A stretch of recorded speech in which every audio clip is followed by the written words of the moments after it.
출발 새 아침.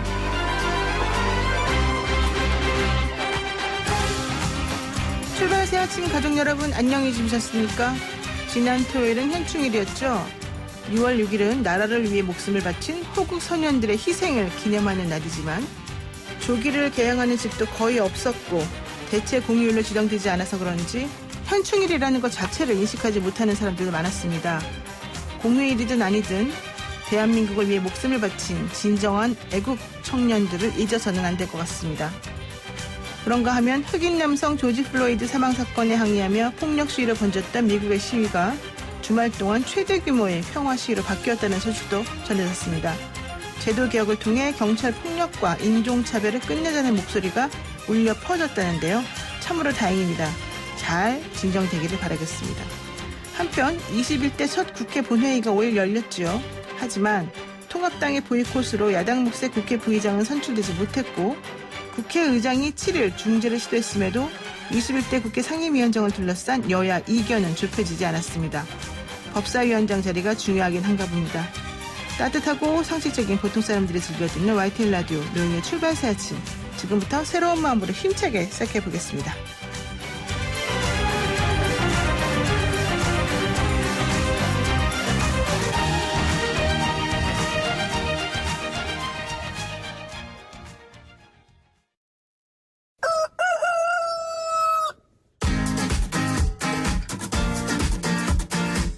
어디서든 꼭 끼어들 수 있는 오늘의 뉴스 꼭 끼워.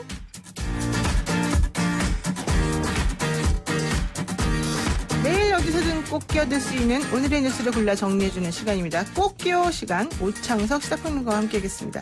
안녕하세요. 네, 안녕하세요. 오창석입니다. 네, 여야가 법사위원장 자리에 쟁탈을 놓고 계속해서 평행선을 달리고 있다면서요. 네, 맞습니다. 아직까지 이 원구성에 대한 합의점을 찾지 못하고 있는데요. 어제 저녁이었습니다. 오후 5시에 박병석 국회의장의 중재로 김태년 민주당 원내대표와 주호영 원내대표가 함께 만나는데 아직까지도 정확하게 이야기를 마무리 짓지 못했습니다. 그래서 이제 오늘 이제 원구성 협상을 다시 진행할 예정인데요. 역시나 이 원구성 협상의 핵심은 법사위입니다. 주호영 원내대표 같은 경우는 민주당이 법사위를 가져가는데 동의하면은 11대 7로 해주겠다라고 하면서 동의하지 않으면 민주당이 다 가져가겠다라는 일종의 협박처럼 들린다라고 이야기를 했고 민주당은 일하는 국회를 기치를 내두고 있기 때문에 법사위만큼은 책임 있는 여당이 가져와야 한다 이런 입장을 내보이고 있습니다. 이런 와중에 박병석 국회의장은 만약에 오늘까지도 원구성을 합의하지 못하면 특단의 조치를 할 수밖에 없다. 이런 이야기를 남겨서 혹시 특단의 조치가 국회법 48조에 있는 국회의장이 직접 상임위원과 상임위원장을 선택하는 것이 아니냐. 이런 이야기까지 흘러나오고 있는데요. 물론 이것이 법적으로 가능하지만 정치적 금도를 어기는 것이기 때문에 이런 카드는 쓰지 않을 것이다라는 예측이 나오고 있습니다. 네, 특단의 조치를 취할 수 있다. 법사위원장, 예결위원장 전부 다 국회의장이 마음대로 할 수 있다. 과연 그렇게 될까? 좀 궁금합니다. 자, 그런데 결과적으로 오늘 원래 원구성 협상이 이루어졌어야 되는 건데 진행이 된답니까? 네, 일단은 오늘 오전에 다시 만나기로 했습니다. 법적으로는 6월 7일까지, 그러나 어제가 이제 공휴일이었기 때문에 오늘까지 원구성을 마쳐야 하는데요, 상임위까지. 이 부분에 대해서 오늘 오전에 다시 만나서 이야기를 해보겠다라고 했습니다. 그러나 오늘 오전까지도 역시 법사위를 어떻게 가져갈 것이냐, 이 부분이 가장 중요할 것처럼 보입니다. 네, 체계 자구 심사나 그 심사 시기 기한을 조금 줄이는 방법으로 해서 이것이 정리가 되면은 법사위원장제를 좀 양보할 수 있다 이런 얘기도 있었는데 정확하지 않은가 보네요. 예, 아직까지는 이제 민주당 같은 경우는 법사위를 가져오는 조건으로 알짜 상임위를 이제 미래통합당에게 양보하는 것. 미래통합당 같은 경우는 법사위는 우리가 가져오고 예결위원장을 내주겠다. 이런 팽팽한 입장을 내보이고 있어서 사실은 이 법사위의 어떤 체계 자구 심사권을 폐지하거나 이런 부분을 빼고 결국은 법사위를 놓고 어떤 정당이 가져가느냐 이것 가지고 끝까지 싸울 것처럼 보입니다. 네, 사실 지난 20대 때는 법사위원장 가져와라 그랬는데 민주당에서 좀 양보해서 조금 힘들어했더라 이런 얘기가 있어가지고 이번에는 좀 끝까지 버티는 모양인 것 같습니다.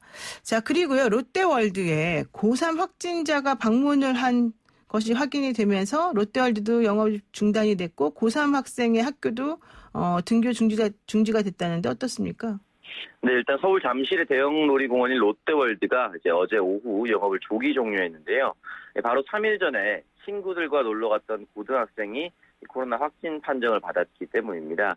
이 학생은 서울 중랑구의 고3 학생으로 원묵고에 다니고 있는 것으로 나타났는데요. 이 확진자는 이제 학교에서 150명 정도와 접촉한 것으로 나타나서 방역 당국이 긴급 조치에 나섰다고 합니다. 일단 곧바로 학교 폐쇄 및 온라인 수업 전환 조치와 함께 학생과 교직원에 대한 전수조사를 벌이기로 했다고 합니다.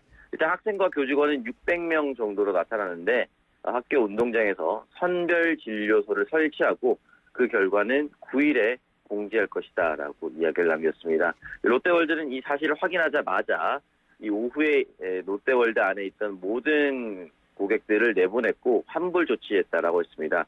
아울러서 이 3일 동안 롯데월드에 다녀갔던 모든 사람 역시 이 코로나 확진에 대한 이 자가격리 또는 진단을 받아야 되는 것으로 알려졌습니다. 네, 그렇군요. 정말 이 확진의 그 증가세라고 그래야 되나요? 이게 지난번 이태원 클럽발 감염 이후에 계속해서 줄어들지 않고 있는 모습이어서 좀 많이 안타까운데요. 특히 네. 오늘로 학생들의 그 4차 등교가 마지막으로 실시가 되지 않습니까? 예, 맞습니다.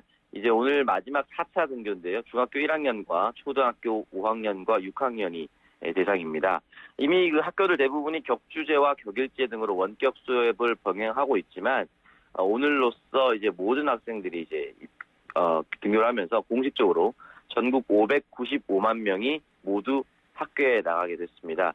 여기에 대해서는 박능우 중앙재난안전대책본부 1차장이 등교 수업은 우리 아이들의 학업과 행복을 위해 반드시 달성해야 하는 중요한 과제다라고 이야기를 하면서도 지난 20일 순차 등교가 시작된 후에 학교 내 2차 감염은 아직 없었다라고 이야기를 하면서 등교를 계속해서 하는 것에 대한 이야기를 남겼습니다. 앞서 말씀드린 원묵고 학생은 이 밖에서 학교 내가 아닌 학교 외에서 이제 감염이 되었기 때문에 공식적으로 학교를 갔을 때 학교 안에서 추가 확진이 없었기 때문에 등교는 계속해서 하겠다는 입장입니다. 네, 그렇군요.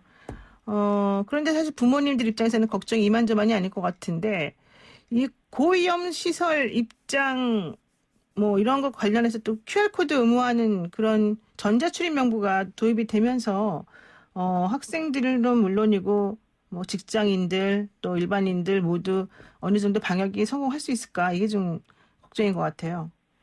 네, 일단 저희가 지난주에도 이 QR코드 의무화에 대해서 이야기를 남겼습니다. 일단은 수도권 일부 지역에서만 시행을 하고 오는 10일부터는 이제 전국으로 확대하겠다라고 밝혔는데요.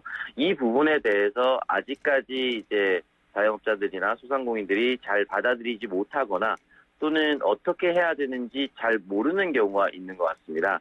따라서 정부는 30일까지 계도 기간을 부여해서 시스템 조기 정착을 도울 예정이다라고 이야기를 남겼습니다. 이 전자출입 명부를 도입하면은 최대한 신속하게 역학조사가 진행될 수가 있다라고 밝혔고요. 이 설치가 의무화된 고위험군 시설을 한번 말씀드리면 노래 연습장과 유흥주점, 감성주점, 콜라텍과 헌팅포차, 단란주점과 실내 스탠딩 공연장, 실내 집단 운동시설 8개 분야라고 합니다. 이 8개 분야 이외에도 자영업자들이 원한다면 설치를 할 수가 있습니다. 네, 그렇군요. 자, 이번에는 그 미국 얘기 한번 해보겠습니다. 트럼프하고 바이든이 결국 미 대선 대결 주자로 확정이 됐네요. 네, 맞습니다. 일단 오는 11월 3일입니다. 미국 대선이 공화당 소속 도널드 트럼프 대통령, 현 대통령과 민주당의 조 바이든 전 부통령의 대결로 치러지게 됐습니다. 이 후보 선출까지 전당대회가 아직은 2달 정도 남았지만 두 사람은 후보 확정에 필요한 대의원을 확보함으로써 일단 지금부터 150일 동안 이 두 사람의 대선, 피 튀기는 대선이 시작되었다라고 볼 수가 있습니다. 앞서 말씀드렸다시피 대의원 확보가 중요한데요. 트럼프 대통령 같은 경우는 현역이기 때문에 일찌감치 대의원을 미리 확보해뒀고 바이든 후보는 과반인 1991명을 확보해야 되는데 이미 2004명을 대의원으로 확보를 해뒀다라고 합니다. 이 부분에 대해서는 일단 민주당은 오바마 전 대통령의 부통령이 이제 민주당의 대선 후보가 되면서 오바마 트럼프의 대리전이 아니냐라는 이야기도 나오고 있습니다. 오바마 트럼프 대리전이면 누구에게 더 유리한 건지 지금 시점하고 비교해봤을 때 그런 것도 참 생각해보면 의미가 있을 것 같습니다. 자, 그리고요, 코로나 흑인 사망 이후로, 그러니까 코로나 사태라든가 흑인 사망 이후로 바이든이 좀 우세해졌다. 뭐 이런 얘기도 나오던데 맞을까요? 네. 예, 일단 지금 현재까지는 여러 가지 이제 여론조사라든지 이런 부분에 있어서 실제로 바이든 전 부통령이 유리하게 나오고 있는 것처럼 보입니다. 이 미국에 있는 몬머스 대학교 여론조사에서 52%의 지지율을 바이든 부통령이 얻었고 트럼프 대통령은 41%가 나왔다라고 합니다. 이 같은 대학에서 조사했었던 3월 조사에는 3%밖에 차이 나지 않았는데 현재는 9% 격차로 따돌렸기 때문에 바이든 전 부통령이 계속해서 트럼프 대통령을 앞서 나가고 있는 추세라고 합니다. 이 흑인 사망 이후에 바이든 부통령은 이제 부통령 후보로 흑인 여성을 지명하기 위해서 노력하고 있다라고 나오고 있고 트럼프 대통령은 계속해서 이 시위를 폭력 시위로 규정을 하면서 미국 내 흑인 사회에서 반발감을 계속해서 키워나가고 있는 입장입니다. 이 부분이 빠르게 수습이 되지 않는다라고 했을 경우에 트럼프 대통령은 재선에 역시 어려움을 겪을 것으로 보입니다. 네, 그렇군요. 뭐 좀 중국하고 관계도 좋지 않고 이래저래 승부수를 던지고 있긴 한데 어떻게 될지는 모르겠네요. 그리고 지금 트럼프 대통령이 지난주에 있었던 그 흑인 조지 플로이드 사망 사건 관련해서 연방군을 투입하는 그러한 시도를 했다가 주말 동안에 오히려 시위가 좀 평화적으로 바뀌면서 주 방위군 투입도 이제는 걷어들일 것이다 이런 얘기가 나옵니다. 네, 맞습니다. 일단은 워싱턴 DC를 비롯해서 다른 지역의 연방군 10,000명을 즉각 투입하기로 원했지만 일단 마크 에스퍼 국방장관과 마크 밀리 합참의장이 이를 반대했다고 합니다. 일단 플로이드의 가족들이 제발 평화적인 시위를 해달라, 폭력을 멈추어달라라고 호소했던 것 역시 크게 작용했다고 볼 수가 있습니다. 이 과정에서 과연 국방부와 트럼프의 갈등, 이 부분이 봉합이 될 수 있을지 조금 더 지켜봐야 된다고 미국 내 여론들은 이야기를 하고 있는데요. 트럼프 대통령은 심하면 이 마크 에스퍼 국방장관을 경질할 것이다. 이런 이야기까지 현재 흘러나오고 있습니다. 다만 이 평화적인 시위로 태세 전환이 됐기 때문에 현재 국방장관을 경질하는 것은 트럼프 대통령에게 훨씬 더 불리하다 이런 이야기도 나오고 있습니다. 네, 알겠습니다. 오늘 말씀 여기까지 드릴게요. 고맙습니다. 네, 감사합니다. 네, 오늘의 꼭 기운 뉴스 브리핑 잘 들었습니다. 지금까지 오창석 시사평론가였습니다. 아침을 시작하는 슬기로운 방법. 오늘 내게 이로운 뉴스. 노영희의 출발 새 아침 슬기로운 인터뷰. 네, 슬기로운 인터뷰 시간인데요. 한 민간단체 대북 전단 살포에 김여정 북한 제1부부장이 개인 담화를 발표하면서 불쾌감을 표현을 했죠. 이 담화에서 남북 군사합의 파기를 언급하는 등 강력한 경고를 보낸 건데요. 이후에 대북 전단 살포 금지법을 1호 법안으로 발의한 의원이 있습니다. 연결해서 자세한 얘기 들어보겠습니다. 김홍걸 더불어민주당 의원입니다. 의원님 안녕하세요. 예, 안녕하세요. 네, 그 21대 국회 초선 의원으로서 1호 법안을 발의하셨는데 이 법안 이름이 대북 전단 살포 금지법입니다. 우선 이 법안에 대해서 설명을 조금 드려야 될 것 같습니다. 예, 쉽게 말씀드리자면은 우리가 직접이든 간접이든 북측과 접촉할 때 그리고 북쪽으로 어떤 물자를 보낼 때 당연히 이 통일부의 승인을 받게 돼 있지 않습니까? 네. 어떤 경우든 간에. 네. 근데 대북 전단만 빠져 있어요. 그래서 대북 전단도 당연히 그쪽으로 여러 가지 물자를 보내지 않습니까? 북쪽으로. 네. 북측 주민을 간접적이지만 접촉하게 되는 것이고 그러니까 그것도 당연히 남북교류협력법에 따라서 통일부 장관의 승인을 받고 해라 그 뜻입니다. 그렇군요. 사실 이런 그 대북 전단 살포 문제가 불거져서 몇 번 또 접경 지역에 있는 주민들이 매우 위험한 상황에 처하기도 했었고요. 그래서 그런지 접경 지역에 사는 경기 김포시 주민들이 대북 전단 살포를 금지하고 이를 위반하면 처벌할 수 있는 법령을 마련해달라 이렇게 정부가 국회에 촉구해 왔던 걸로 알고 있는데요. 이러한 그 기본적인 요구에 조금 발맞추어서 이번에 그 금지법이 나오게 된 걸까요? 예, 그 접경지 주민 외에 그 단체장들도 계속 그런 말씀을 하셨고요. 네. 또 이게 처음이 아닙니다. 이미 박근혜 정권 때 이 통일부 장관이 대북 전단이 대북 정책을 펼쳐나가는 데 있어서 전혀 도움이 안 된다는 말을 공식적으로 했고요. 네네. 그 후에도 저희 민주당 의원들이 두세 차례 이런 법안을 발의를 했었는데 이 보수 야당의 반대 또는 비협조 때문에 그동안 무산됐던 것이죠. 네. 그래서 이번에 다시 하게 된 겁니다. 그렇군요. 그런데 이제 미래통합당 내에서는 이런 식의 그 대북 전단 살포 금지법이라고 하는 거는 표현의 자유를 막는 것이고 김여정의 함양법이다 이러면서 반대하고 있는 것 같은데요. 글쎄요, 평소에 다른 쪽으로는 표현의 자유 보호에 별로 적극적이시지 않은 분들이 왜 이것만 적극적으로 나서시는지 모르겠고, 네. 이미 법원에서도 국가 안보나 국민의 안전을 지키는 일에는 표현의 자유를 일부 제한할 수 있다는 얘기를 이미 결론을 내린 바가 있습니다. 또 김여정 부부장이 말했기 때문에 네. 우리가 하지 않으려던 것을 갑자기 하게 된 게 아니고 이것은 좀 전에 말씀드린 대로 과거에도 시도가 됐었고 또 그 9.19 군사 합의 때도 우리가 약속을 했던 사항입니다. 네. 그러면은 우리가 먼저 이런 것들을 어겼다 이렇게 보는 게 맞나요? 그러니까 북측에서 항의를 할 근거가 없는 게 아니다 이거죠. 전단 살포를 하지 않겠다고 군사 합의 때 네. 약속을 했었으니까요. 네.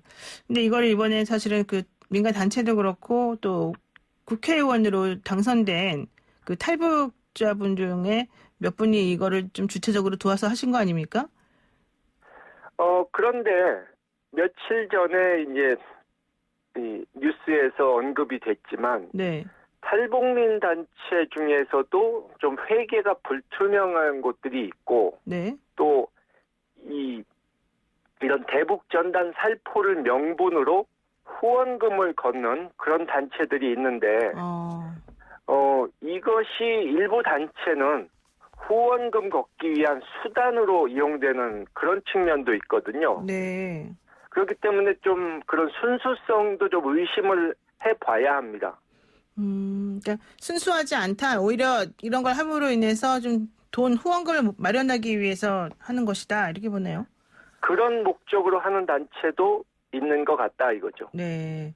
지금 그 의원님께서는 본인의 SNS를 통해서 김 부부장이 과연 대북전단이라고 하는, 그러니까 대북전단 살포라고 하는 이런 작은 일 때문에 직접 나섰겠느냐 이렇게 의문을 제기하시면서 이거는 오히려 다른 식으로 해석해야 된다. 즉 북한이 좀 대화를 요한다라고 하는 신호로 받아들여야 된다 이렇게 말씀하셨거든요. 이렇게 생각하신 이유가 있나요? 현재 북측 사정도 다른 나라처럼 좋지가 않기 때문에 뭔가 남북 협력이 필요한 상황이기는 한데 네. 그쪽에서 그렇다고 일방적으로 대화를 요청한다 하는 그런 모습을 보여주기는 싫겠죠. 그러나 이것이 또 무조건 긍정적인 신호란 뜻이 아니고 네. 그러니까 저쪽은 어떻게든 자존심을 세워야 하기 때문에 그러니까 남측의 태도를 봐가면서 어느 방향으로 갈지를 정하겠다 하는 그런 신호란 뜻이죠. 네. 그러니까 이걸 그냥 1차원적으로 해석하면 안 되겠군요, 우리가. 그러니까 숨겨진 뜻도 있다는 것이죠. 그리고 과거에도 보면은 이 남북 관계가 북쪽에서 좀 험악한 소리를 하면서 네. 악화될 듯, 좀 분위기가 안 좋아질 듯 하다가도 갑자기 또 반대 방향으로 이 분위기가 돌아간 경우도 얼마든지 있거든요. 네. 그러면은 북한이 왜 우리랑 대화를 원할까요? 네. 그러니까 좀 전에 말씀드린 대로 코로나 때문에 여러 가지 경제적 문제도 있고 지금 북미가 여의치 않은 그런 점도 있기 때문에 한편으로는 교류 재개의 필요성을 느낀다는 것이죠. 근데 우리가 사실 해줄 수 있는 게 별로 많지 않지 않습니까? 그렇지만 우리가 이번에 이 문재인 정권이 이 선거 압승으로 힘을 얻었고 네. 또 코로나 위기 극복을 잘 해서 국제적 위상도 높아졌기 때문에 보건의료 협력 같은 누구도 시비하지 못할 그런 거부터 시작해서 서서히 확대해 나가면 제재가 있더라도 일부 협력은 가능한 거죠. 그렇군요. 자, 그런데요. 그 북한의 대남 정책을 총괄하는 통일선전부는 김여정 제1부부장의 담화 발표 다음 날에 남북 공동연락사무소를 폐지하겠다 이렇게 밝혔단 말이에요. 이거는 우리가 지금 기대하는 것하고는 거꾸로 가는 거 아닙니까? 근데 사실 지금 연락사무소가 유명무실해졌지 않습니까? 네. 그러니까 사실 그 부분은 우리가 일단 인원은 철수시켰다가 네. 분위기가 나아지면 다시 가도 되는 것이거든요. 큰 의미는 없습니다. 그런데 이제 북측에서는 남측이 계속 소극적으로 나오면 이 문재인 정부에서 대북 정책의 치적 중에 하나로 보여지는 그 남북 연락사무소를 폐쇄할 수 있다 하는 식으로 네. 좀 강수를 두는 건데 제가 주장하는 것은 무조건 북한의 저자세로 가라. 북한은 무조건 달래라 이런 것이 아니고 네. 우리가 원칙은 지킨다. 미국이나 국제사회에서 뭔가 좀 부정적인 반응이 나오더라도 우리가 할 일은 한다. 이런 모습을 보여주는 게 중요하다는 것이죠. 그렇군요. 뭐 연락사무소가 폐쇄되더라도 우리는 그냥 우리 걸 계속하면 언젠가 잘 될 것이다 이렇게 보는 게 맞아요? 일단 인원 철수시키는 것은 큰 문제는 아니라는 거죠. 그게 영원히 끝나는 그런 것은 아니다. 그러니까 일종의 뭐 퍼포먼스 내지는 우리에게 뭔가 좀 보여주기 식으로 그냥 하는 것일 거다. 진정성은 없는 거다. 이렇게 봐야 되겠네, 그러면. 일단 엄포를 놓는 거죠. 네, 그렇군요. 자, 그리고요. 이제 북한이 이제 각종 대외 선전 매체를 통해서 대북 전단 살포를 우리 정부 탓으로 지금 돌리고 있는데요. 우리 정부의 무능함을 계속 주장하면서 뭔가 세게 나오려고 하는 이런 북한의 모습. 이건 어떻게 해석을 하는 게 좋을까요? 항상 이 최악의 상황을 상정해서 벼랑 끝 전술을 쓰는 것은 네. 북한이 항상 해온 방식이거든요. 네. 좀 더 유연한 모습을 보여줬으면 좋겠지만 그 사람들이 그동안 수십 년간 해온 것이 그것뿐이기 때문에 네. 이제 다른 것을 쉽게 하기가 어려운 거죠. 그런데 북쪽에서도 계속 말로만 남측이 뭔가 성의를 보여라. 응? 남측이 이 미국의 눈치를 보지 말고 적극성을 띄어라 이런 식으로 일방적으로 요구만 하지 말고 네. 뭔가 대화의 장에 나와서 우리 남측이 한반도 문제를 풀어나가는 데 있어서 좀 주도적인 모습을 보일 수 있도록 그쪽도 협조를 해줘야 된다 이거죠. 그러니까 손바닥도 마주쳐야 소리가 난다고 네. 일방적으로 우리 남측이 모든 것을 만들어서 정말 선물을 들고 찾아가기를 기대하는 것은 좀 무리가 있는 거죠. 그러면 북한이 할 수 있는 거는 뭘까요? 우리한테 해줄 수 있는 것? 일단 대화에 나오는 것이 중요한데 네. 너무 저렇게 경직된 태도를 보이는 것은 자신들에게도 그리 유익한 현명한 그런 방식은 아니라고 생각합니다. 네. 일단 그 북한 관련된 얘기는 여기까지 하고요. 한두 가지만 더 여쭤보겠습니다. 요즘에 이제 뭐 잘 알려졌다시피 그 김홍업 이사장과의 그 재산 문제 때문에 조금 얘기가 있는 것 같습니다. 형제들의 재산 분쟁이다 뭐 이런 얘기 나오는데요. 지금 그동안에 인터뷰하신 내용을 들어보면 부모님하고 예전에 뭐 변호인까지 다 같이 동석한 상황에서 만들어진 합의서 이것은 이제 제대로 된 게 아니다라는 주장을 하시면서 그 동교동 사저 그리고 노벨 평화상 상금 8억 원 이 부분에 대해서 지금 갈등을 갖고 있는 거 아닙니까? 잘못 알려진 부분이 많은데요. 아, 네. 예, 좀 왜곡돼서 보도된 부분도 많고. 네. 지금 곧 어머님 일주기도 다가오고 또 6.15 20주년을 잘 치러야 되는데. 네. 지금 그런 얘기하는 것은 적절치 않은 것 같고요. 네. 곧 저희가 입장은 발표하겠습니다. 그런 것들이 다 지나고 나면. 근데 결국은 이것은 전혀 재산 싸움과는 거리가 멀고, 네. 저희 동교동 사전은 두 분 어른의 유지를 따라서 꼭 기념관으로 만들겠다 하는 네. 것만 지금 말씀드립니다. 이거는 재산 싸움은 아니다. 네, 전혀 아닙니다. 그러면은 그 노벨평화상 8억 원 하나은행에 예금되어 있던 그 돈은 왜 인출해 갔느냐 이런 얘기를 하던데요. 그 부분도 다 앞으로 설명을 할 겁니다. 지금 변호인을 선임하셔가지고 적극적으로 대처하시겠다라고 말씀을 제가 들었는데. 변호사는 작년부터 있었습니다.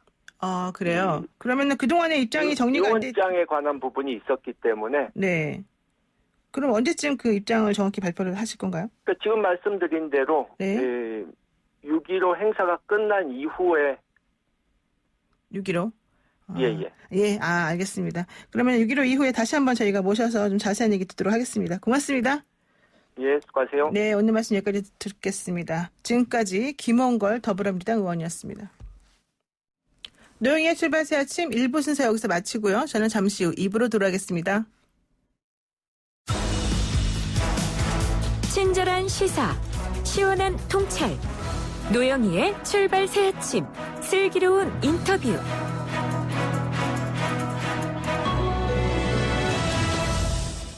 정부가 질병관리본부의 감염병 연구소를 보건복지부 산하로 이관하는 방안에 대해서 전면 재검토하겠다고 밝혔습니다.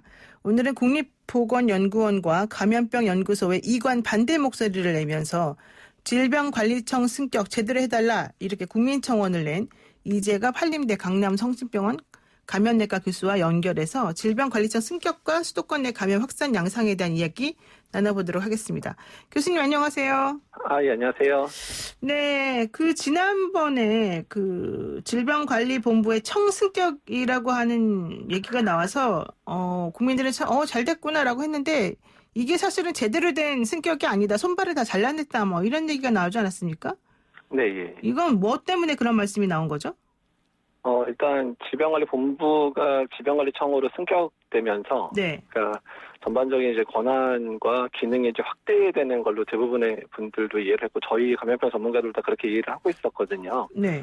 근데 이제 막상 행안부에서 발표한 안을 보니까 많이 고심은 하셨겠지만 질병관리본부 안에 지금 이제 연구소 형태로 있었던 국립보건연구원을 이제 쪽에서 이제 보건복지부로 이제 가져가는데 더 문제는 그 안에 국립보건연구원의 안에 있었던 감염병 연구센터라고 하는 감염병과 관련된 연구를 수행하고 있었던 조직은 국립감염병 연구소로 확대가 된다 그랬어요. 네. 근데 그 연구소마저 이제 국립보건연구원이 보건복지부 산하로 가면서 같이 옮긴다 그래서 일단은 질병관리청으로 되었을 때 연구 기능이 상당히 약화될 수 있다는 그런 우려들이 여기저기서 많이 제기가 됐습니다. 그러니까는 질병관리본부에서 복지부로 이 국립보건연구원이 이관하는 부분이 원래 당초에 정부가 예상했던 것하고는 많이 좀 달라졌다 이렇게 보는 겁니까? 일단 국립보건연구원이 가는 것 만약에 가서 더 확대를 해서 더 크게 만들겠다 이런 네. 부분들은 저희도 이해를 할 수는 있는데요. 근데 그 중에서 이제 감염병 대응과 관련된 직접적인 연구를 했던 게 국립보건연구원 안에 있는 감염병 연구센터거든요. 네. 근데 그 부분이 이제 이번에 대통령께서 말씀하셔서 국립감염병 연구소로 아주 대폭 확대되기로 했거든요. 네. 근데 그거를 질병관리본부에 두지 않고 그것마저도 이제 국립보건연구원이 가니까 따라가겠다. 산업적인 측면이 강하다 이러면서 이제 그렇게 돼 있는데 지금까지 국립보건연구원은 산업적인 R&D나 이런 쪽을 했다기보다는 질병관리본부에서 이런 감염병 대응을 한다든지 만성병 대응을 할 때 바로바로 필요한 연구들을 수행을 해줬고 또 그런 부분에 있어서 국가적인 어떤 이제 계획을 세우고 만들고 이런 데 이제 영향을 끼쳤던 기간이거든요. 그래서 이번에 이제 보건복지부를 가져가면서 산업적인 측면들을 더 추가하겠다고 그러는데 뭐 그 부분 틀린 부분은 아니기는 한데 어쨌든 그렇게 조직이 떨어져 나가게 되면 질병관리본부 내에 연구조직을 따로 또 구성을 해야 되는 상황들도 발생할 수 있고 또 이게 어쨌든 국립보건 연구처럼 큰 덩치가 있는 부분들이 빠져나가는데 그거를 대체할 만한 조직이 그거만한 조직으로 커지지는 않을 거기 때문에 그러면 질병관리청이 되더라도 연구 기능이 축소가 되면 앞으로의 질병관리청이 계속 나가야 되는 그런 장기적인 계획이라든지 또는 중장기 어떤 연구라든지 또한 감염병 대응 때 급하게 이제 수행했었던 뭐 여러 가지 바이러스 배양이라든지 바이러스에 대한 면역 검사라든지 이런 부분들에 있어서는 상당히 뒤처질 수 있다는 것 때문에 이제 지적을 한 거죠. 네, 그래서 결과적으로는 뭐 계획을 아예 처리해달라 이렇게까지 나오니까 정부에서 재검토를 전면적으로 해라 이렇게 지금 된 거잖아요. 네, 그렇죠. 그러면은 이렇게 재검토를 전면적으로 하게 되면은 뭐 인력과 예산 문제 그리고 아까 말씀하신 이 질병관리본부의 그 연구 기능 이런 것들은 그대로 유지가 되는 쪽으로 어쨌든 변하나요? 일단 질병관리청이 이제 확대가 됐을 경우에 저희가 또 말씀을 드리는 거는 이제 보건정책 연구 부분도 어느 정도 많이 질병관리본부로 이관이 돼야 된다고 생각을 하고요. 네. 현재까지는 이제 그 감염병 정책에 대한 부분들을 이제 보건복지부가 어느 정도 안을 만들면 질병관리본부가 수행을 하는 형태로 원래 사실은 돼 있기는 했었어요. 네. 근데 이 부분들을 좀 더 이제 신속하고 또한 빠르게 대응을 하기 위해서는 그런 정책 기능과 관련된 부분들, 또한 계획을 수립하는 기능들도 질병관리본부로 넘어와서 이제 그 부분들이 수립부터 시행까지가 이제 한 단계로 처리가 돼야 가능할 것 같다 그래서 이제 그런 부분들도 강화를 이제 같이 이번에 이제 재논의가 되면 할 필요가 있고요. 그렇게 되면 질병관리본부의 조직이 지금은 훨씬 더 확대돼야 되는 상황이거든요. 그래서 질병관리청의 조직, 그러니까 정책 수행 기능에 대한 부분들까지 같이 확대됐으면 좋겠다라는 의견들도 같이 감염병 전문가들 말씀을 드리고 있습니다. 근데 지금 이제 그런 식으로 또 전면 재검토 이게 나오니까 또 일각에서는 그렇게 모든 거를 다 이 질병관리청이 가져가 버리게 되면 남는 게 뭐냐? 우리는 완전히 바보 된다. 이런 얘기도 나오던데요. 근데 이제 그러니까 지금 그 보건복지부 자체가 지금 감염병 대응과 관련해서 보건 기능도 커져야 되는 상황이고요. 네. 그 다음에 복지 기능은 사실 또 지금 더 이런 복지 사각지대 위기가 더 불거지기 때문에 복지 영역도 상당히 커져야 되는 거면서 그 양쪽 기능이 같이 커지고 있거든요. 네. 그래서 장기적으로는 어쩔 수 없이 보건 기능하고 복지 기능은 분리돼야 되지 않냐. 네. 이제 이런 얘기까지도 이제 큰 그림에서 나오고는 있습니다. 그런 문제 때문에.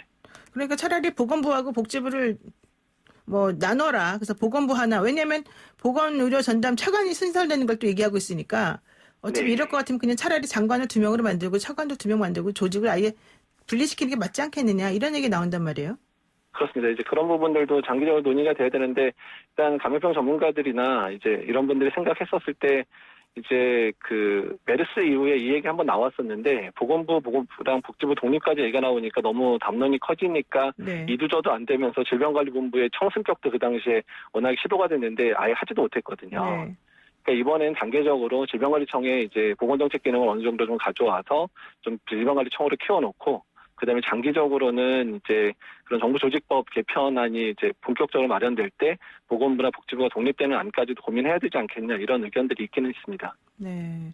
근데 이제 이렇게 되면은 결과적으로 감염병이라고 하는 게 지금 현재 이 코로나19처럼 새로운 종류의 감염병이 계속해서 확산되거나 뭐 보여지거나 만들어지거나 이제 이랬을 때 좀 더 그러니까 일을 더 많이 기능적으로 잘 작용할 것 같은데 앞으로도 계속 그렇게 우리가 잘 모르는 바이러스들이 많이 발달하고 많이 생겨날 거라고 보는 건가요? 그런 거죠. 그러니까 지금 뭐 사스 때도 그렇고 신종플루 때도 그렇고 이번 뭐 메르스 또 코로나19처럼 감염병 위기 자체가 계속해서 좀 이렇게 시기가 좀 당겨지고 있는 측면들이 있고 더 중요한 거는 평상시에는 별로 발생하지 않더라도 한번 발생을 하게 되면 국가적인 어떤 재난 상태를 만들 수 있기 때문에 평상시에 그런 상황이 발생하는 거에 대한 충분한 준비가 필요하기 때문에요. 그래서 이제 질병관리청의 조직이 이제 독립되었을 때 그런 부분들까지도 잘 계획할 수 있는 형태로 어차피 만들 바에는 잘 만들자 이런 의미인 거죠. 지금 그리고 이 보건의료 전담 차관 신설 문제도 조금 얘기를 해봐야 될 것 같습니다. 이 차관을 좀 전담해서 맡을 수 있는 이 차관을 신설하는 거를 긍정적으로 보는 입장들이 있는데 그렇다 하더라도 이게 그렇게 되면은 복지부, 지방자치단체, 질병관리본부 막 전부 다 하나의 일을 여러 군데에서 다 나눠서 하니까 더 복잡해지는 거 아니냐 이런 얘기도 있고요. 네, 그러니까 보건 이제 2차관 같은 경우 보건 분야 담당 차관 같은 경우에 필요하기는 한데요. 네. 근데 이렇게 되면 중복이 되잖아요.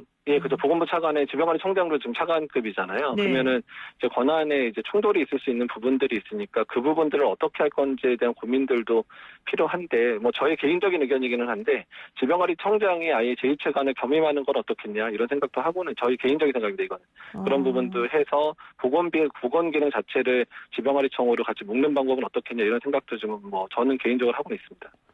근데 그렇게 막 묶으려면은 그냥 그동안에 하던 대로 하지 뭐 굳이 또 묶으면서까지 하나 뭐 이런 얘기도 할 수 있을 것 같긴 합니다.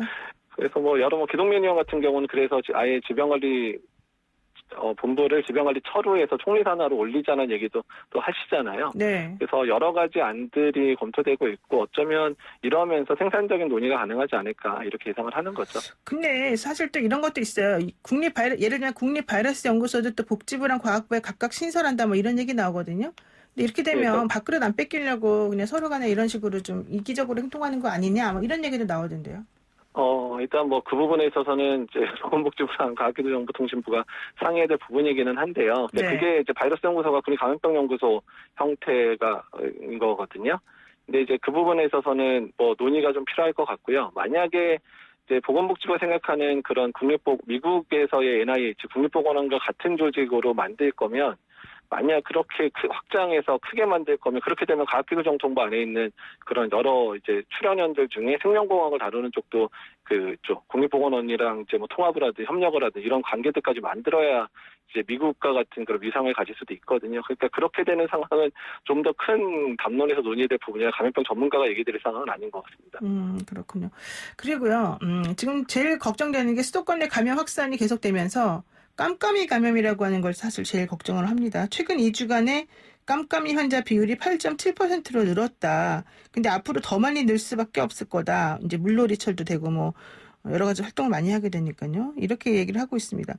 어떻습니까? 이렇게 깜깜이 감염이 계속해서 확산되면 이 이유는 정확히 뭐지? 또 앞으로 어떻게 될지 이건 어떻게 생각하시나요?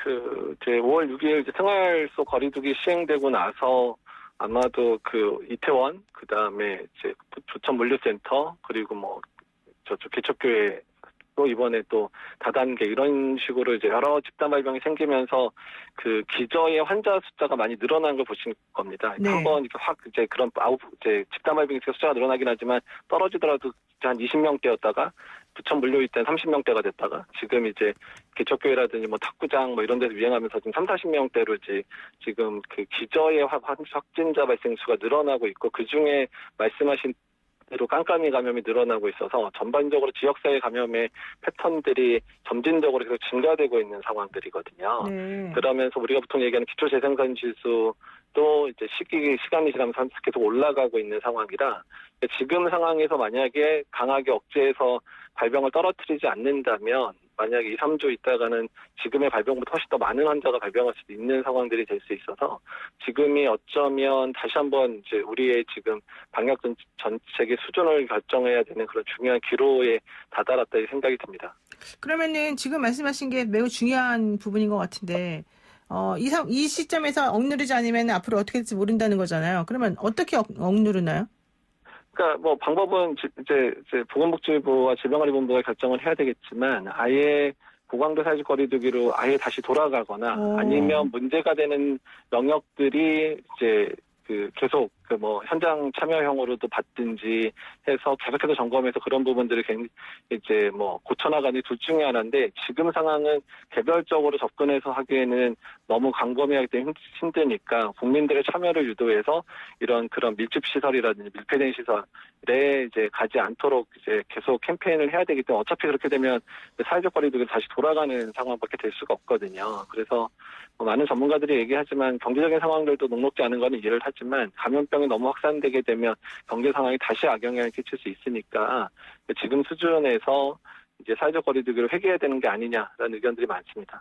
그런데 생활 속 방역에서 이 정도 수준을 예상 못했던 건 아닐 텐데 이 정도 수준이면은 그래도 어느 정도 잘 막아내고 있다 이렇게 평가되는 부분은 없습니까?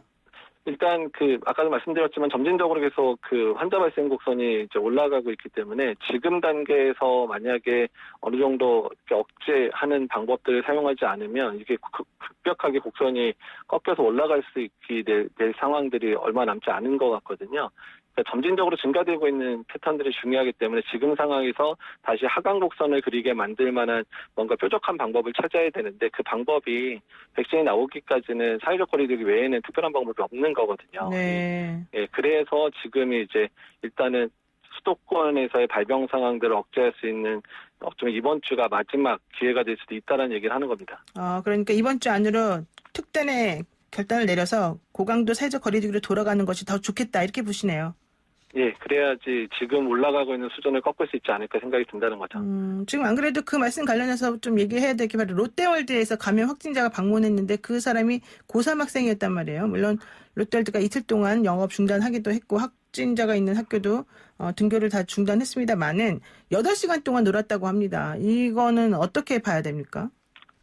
예, 일단 이제 이것도 깜깜이 감염 형태로 이제 발생한 상황이잖아요. 그래서 일단은 그 안에서의 환자 발생 상황들을 이제 모니터링을 해야 되긴 하겠지만 이게 이제 사람 모이는 수준을 봐서는 웬만한 집단 발병 일으켰던 곳보다 훨씬 많은 사람들이 모이는 거니까 그래서 그 부분에 있어서는 이제 적절하게 검사랑 또 추적이랑 이런 것들이 가능해야 될 텐데 이제 지금 수준이 돼버리면 이제 추적하기가 상당히 어려워지는 상황들이 되거든요. 그러니까 질병관리본부나 지자체 역학조사관들이 이제 시행할 수 있는 업무의 범위를 넘어서기 시작하기 때문에 이런 면들 때문에도 사회적 거리두기가 강화돼야 된다는 얘기를 드리는 거죠.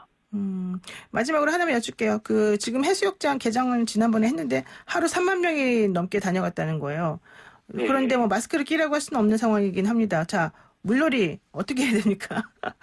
일단 해수욕장과 같은 경우에도 어떻든 밀집도를 줄이는 방법들을 마련할 수밖에 없습니다. 사람이 너무 많이 모이게 되거나 밀집하는 상황이 되면 경보를 울려서라도 더 이상의 더 많은 사람들이 못 들어오게 막는 방법들을 찾아야 될 것 같고요.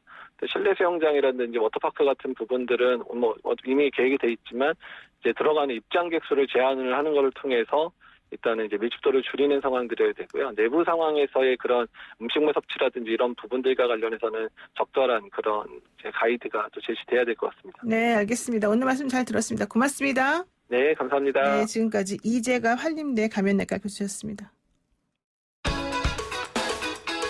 FM 94.5MHz YTN 라디오 노영의 출발새 아침 8시 정각에 돌아오겠습니다.